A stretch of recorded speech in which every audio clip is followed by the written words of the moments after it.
Welcome to the ANEW Insight Podcast, empowering and inspiring your journey to optimal health. Hosted by Dr. Supatra Tovar, clinical psychologist, registered dietitian, fitness expert, and author of Deprogram Diet Culture. Rethink your relationship with food, heal your mind, and live a diet-free life. I follow my guests' journey to optimal health, providing you with the keys to unlock your own wellness path. Tune in and evolve with us. Welcome back to the ANEW Insight Podcast. We're back for the second half of our interview with physician, psychologist, and consciousness researcher, Dr. Howard Eisenberg. Howard gave us some really invaluable insight into his inspiration to study consciousness-based practices. We are going to deep dive some more, you guys. Dr. Howard, welcome back. Thank you, Supatra. Glad to be here again. Yes. So you propose that our perceived reality is like a dreamlike virtual construct. How does this perspective align with our current scientific paradigms or not?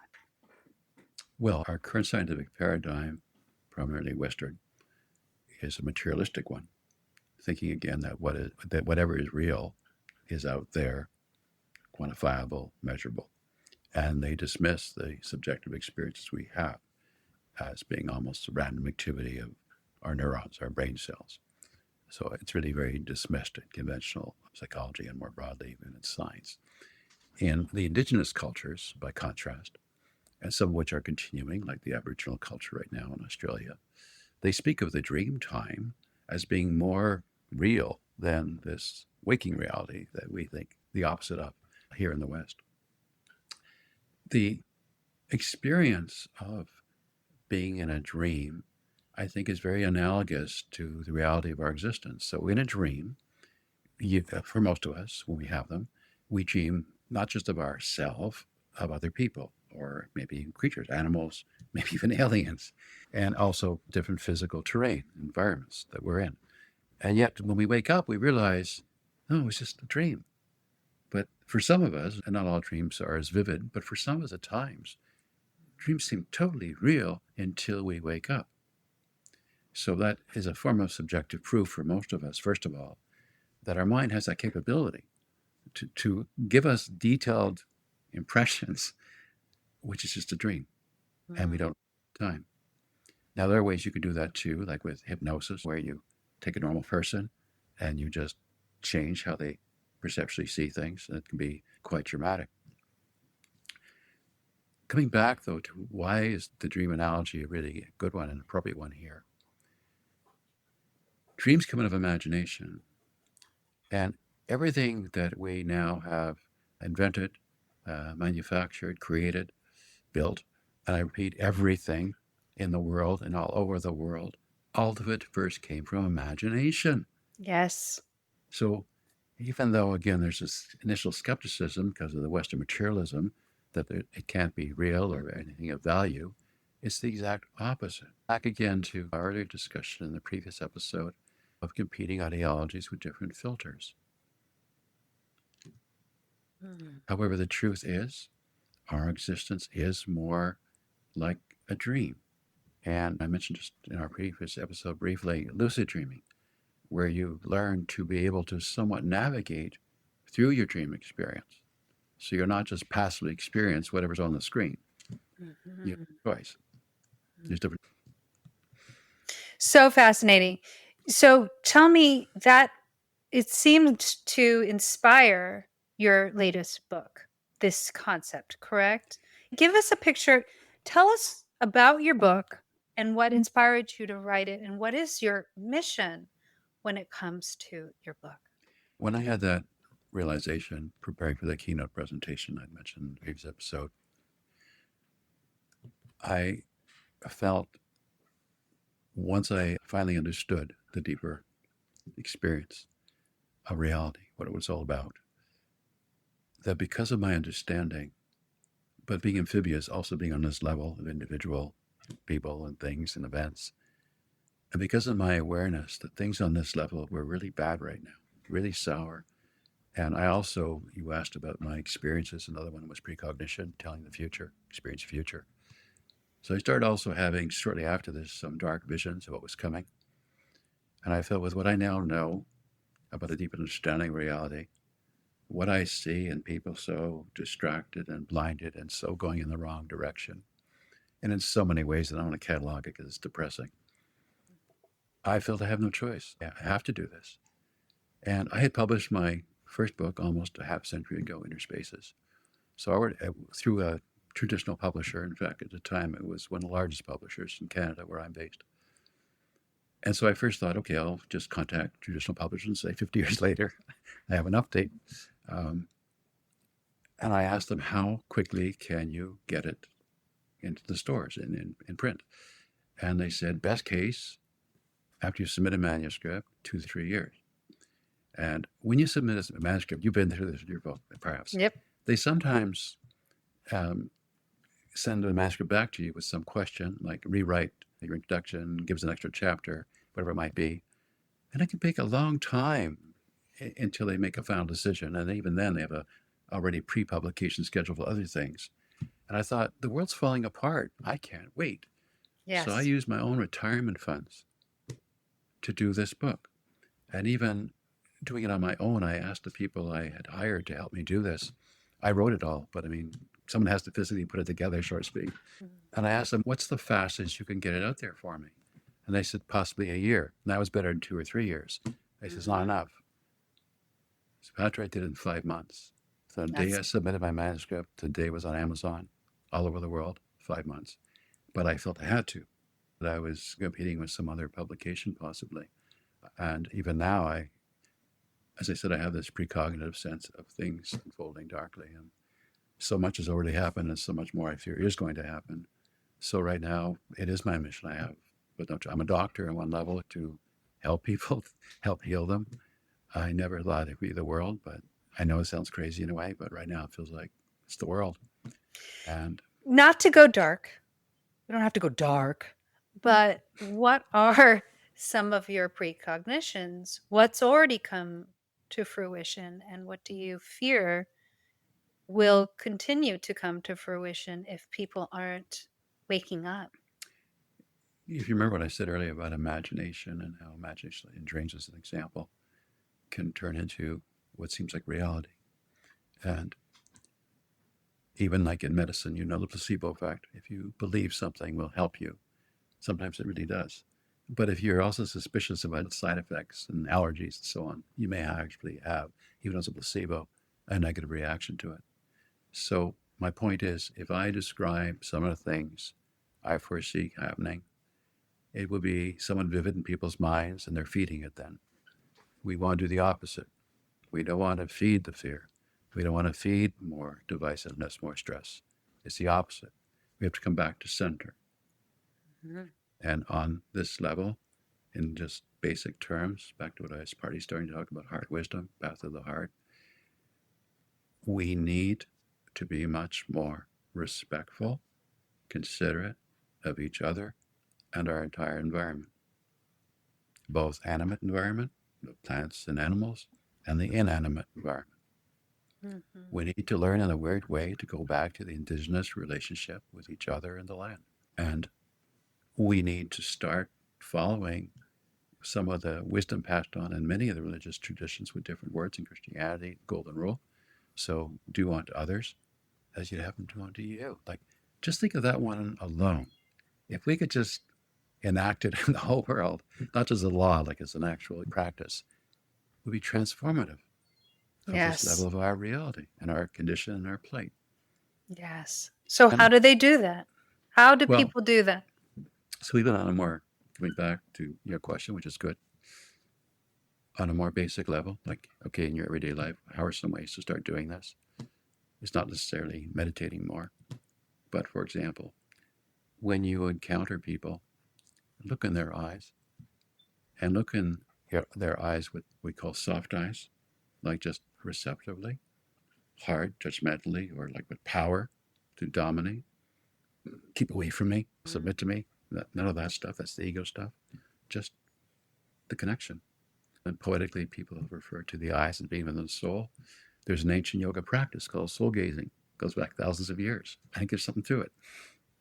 So that's a very, aside from the sort of moral guidance of treating people as you'd like to be treated yourself, just on a very basic level, have soft eye contact with people when you're around them. It's obviously harder when you're doing something through the screen as we are right now, because the position of your eyes and the camera aren't exactly aligned as you would face to face. But you can still try to look into the person's eyes, even though it's not exactly mutual, because there's still some level of connection when you do that, and even more so when you're in 3D reality, not with a screen. So I think that's another very important one.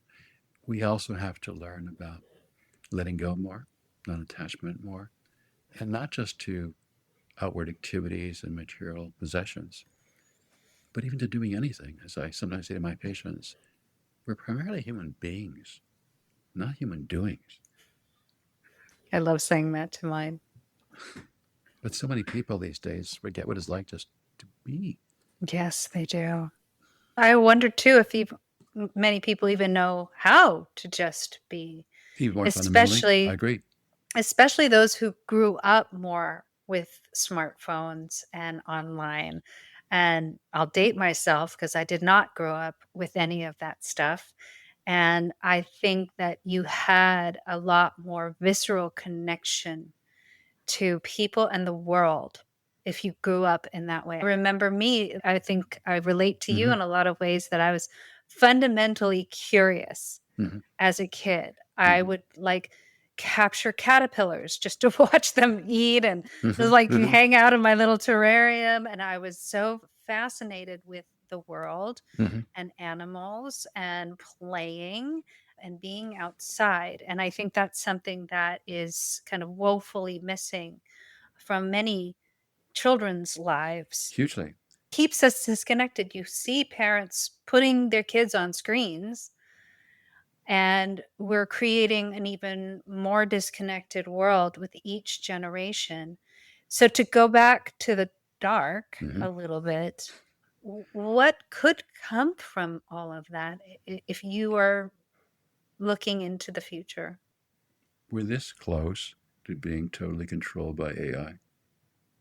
Yeah. Totally controlled. Oh my gosh, say more.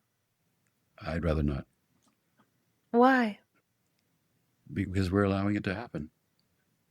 But talking about it makes it happen more? Well, yes, because as I mentioned before, if you build it up somewhat in your imagination, you start like thinking of what I might say and describe, you're partly feeding it. And again, going back to manifestation, an expression, as you may know, where your focus goes, energy flows.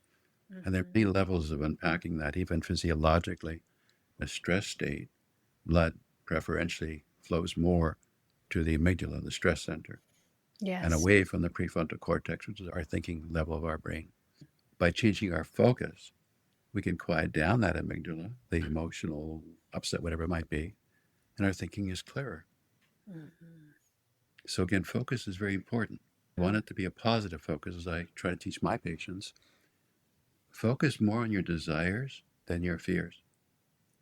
Do it still with golden rule in mind, like desire to take what someone else has or have more than what someone else has. But thought through worthwhile desires, choose intentionally to focus more on that.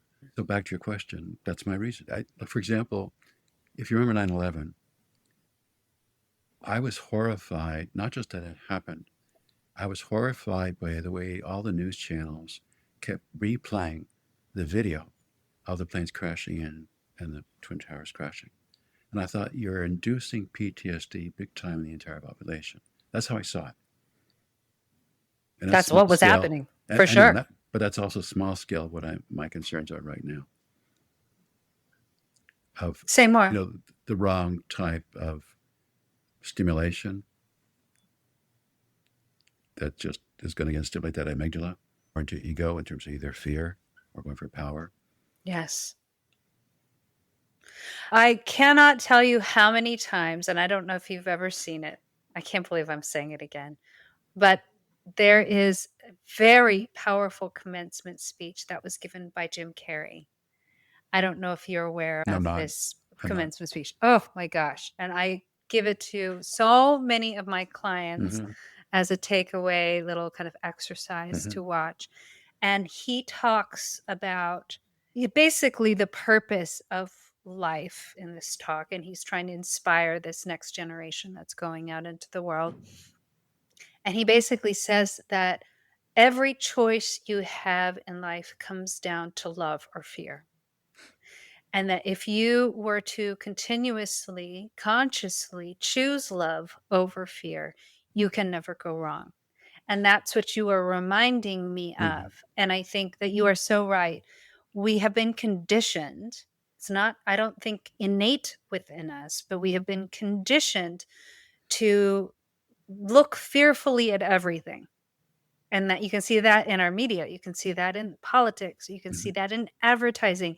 You see it everywhere. So that so many people who experience distress, anxiety, depression, any types of mental illnesses, or even physical illnesses, because we know that it's all connected, I believe it comes from an overfocus on fearful thoughts as opposed to loving thoughts. Right. Meaning you tend to ruminate more so on what you are afraid will happen than what you actually want to happen.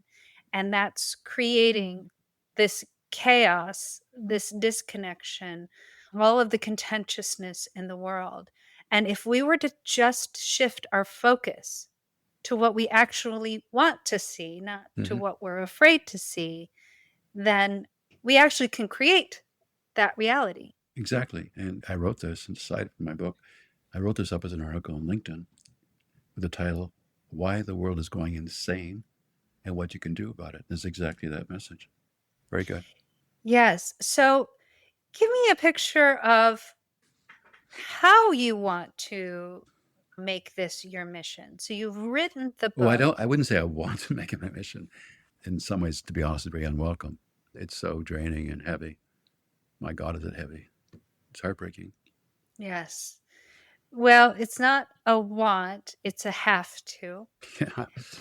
And you are compelled to do this. And so give me a picture of how you've written the book.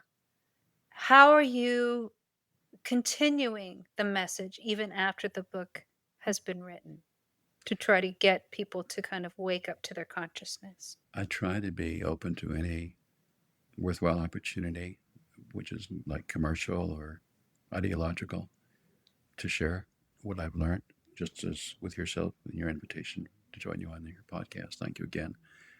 I also proactively networking all over the world in all types of countries. I'm doing this. I told you I funded the book myself through my retirement funds. I'm now semi-retired. I still see some patients, but I'm semi-retired. And I'm in touch with, again, people and organizations now all over the world. I've had podcasts again all over the world. Did a 2.5-hour one in India. So whatever I can do, if anyone has an interest in my way in, I don't try to push my way in. I'm not someone crying out angrily. It's the opposite emotion of what where I'm coming from. And I just hope that people come to the realization through the fear and through even, which I talk about in my article, again, why the world's going insane, what you can do about it. And even the temptation of getting into anger, it's kind of weird. The two polarities, they're related. I just realized like things are so wrong now. You can't necessarily trust your leaders, wherever they are. I mean, whether it's government, whether it's corporate, whether it's religious, I'm afraid to say, it doesn't matter. And that's part of me, what the waking up is. You have to start becoming aware of yourself, not yourself as an ego.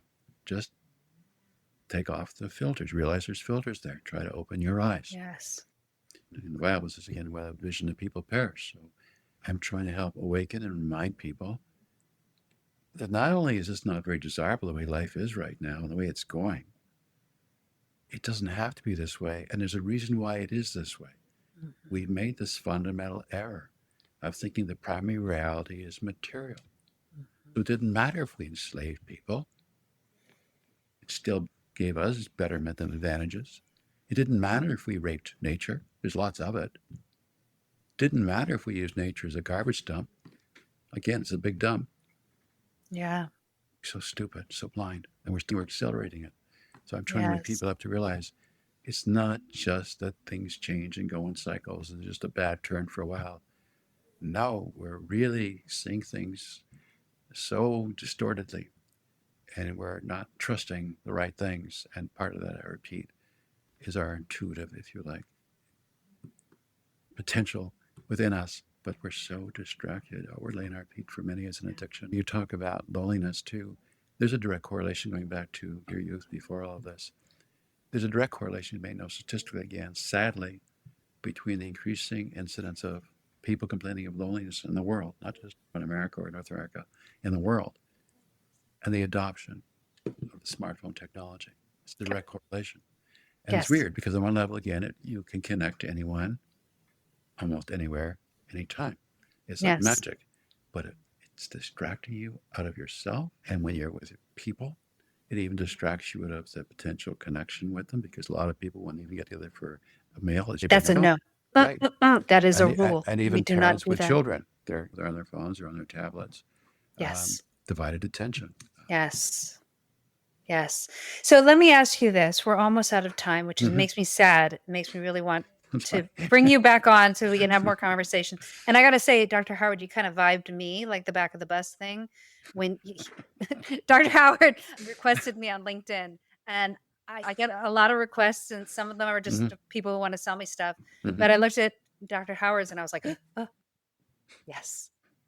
Dr. Howard is on my same vibe and wavelength. And so thank you for reaching out to me. For your perspective. But give me the biggest takeaway that you want people to get out of this podcast, and then let people know how they can get a hold of you, how they can find your book and all of your information, please. So the book title is Dream It to Do It. So it's not just talking about how dreams are in some ways a better description of reality and how you can, when you understand that, work with dreams. The do it part's important here, all right, in terms of manifestation. So there's a lot of woo and distortion, obviously, about the whole concept of manifestation. However, it is real. I repeat, everything first comes from imagination. And even in established medicine, the placebo effect is well recognized. It doesn't mean you simply just wish for something and it happens. You have to have a vivid imagination. You have to work with disciplined intention. But it's still a possibility. And so I'm trying to encourage people both to be awake to how reality really works, but also how now to work with it for your wellness and betterment of others around you. So giving them also the techniques, even the techniques to change their experience of consciousness. It's not just reading intellectual research, but doing exercises that I have in my book to experience it. In terms of getting in touch with me, the best way would be through my website. It's drhowardeisenberg.com. Easy. And in terms of getting the book, it's basically published on demand online. So through, in the US, Amazon, Barnes & Nobles. In other countries, there are different online distributors as well as Amazon's reach. And anyone can order from a bookstore. It's not stocked in bookstores, but you could go to a bookstore and ask them to order it for you, and they can. Okay. Dr. Eisenberg, you are a wealth of information. You're also a voice that I think is very necessary during these times. I think people need to realize just how much, I don't want to say power that they have, but just how much empowerment can have if they were to truly tap into themselves and the connection to others and to the rest of the world. And so I think my biggest takeaway is, yes, we can use our phones for good, and this is good, but it is so important to connect in other ways, not only to yourself, and that can be through meditation, it can be through lucid dreaming, it can be through whatever, but to connect with others on a non-judgmental and open-hearted manner, so that we can remember that we all are connected and that we're not in competition with each other. There is no competition. You're a completely unique, amazing, powerful being on your own, but together, oof, we are absolutely unstoppable. So thank you so much, Dr. Eisenberg, for coming on. And thank you for tuning into the ANEW Insight Podcast. I'm hoping that this next interview is as exciting and interesting as this one, although I don't know. we'll have to see. So tune in next time, you guys. Thank you so much, Dr. Howard. Thank you. Thanks for tuning into the ANEW Insight Podcast. Please remember, the contents shared on this podcast is for entertainment purposes only and does not constitute medical advice. You can find us anywhere podcasts are streaming, on YouTube at my.anew.insight and at anew-insight.com under the ANEW Insight Podcast tab. And follow us on our socials at my.anew.insight on Facebook, Instagram, TikTok, and Threads for more updates. Tune in next time and evolve with us.